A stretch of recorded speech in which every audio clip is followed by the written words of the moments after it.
I just had a panic attack, and here are a couple things that managing my child's ADHD have been teaching me about dealing with my own anxiety.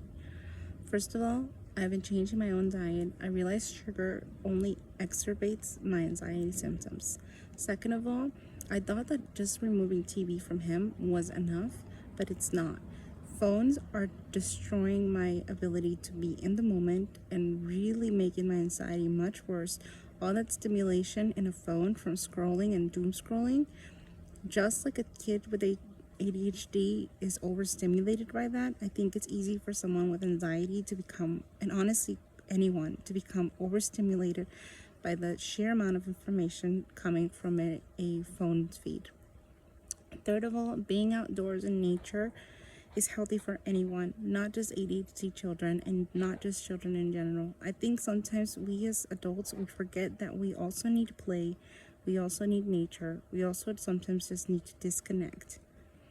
And fourth of all, I think a lot of us underestimate our own need for self-care. Now, when I say self-care, I don't mean going to a spa, which I'm sure some people do need, and I personally love massages, but I find that the best type of self-care is spiritual self-care and spending time with the Lord.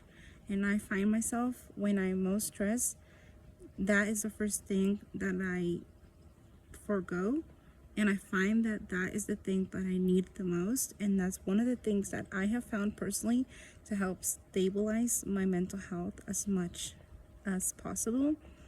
And it's so helpful for me, and it makes me, just puts me in a much better mental place and mental state.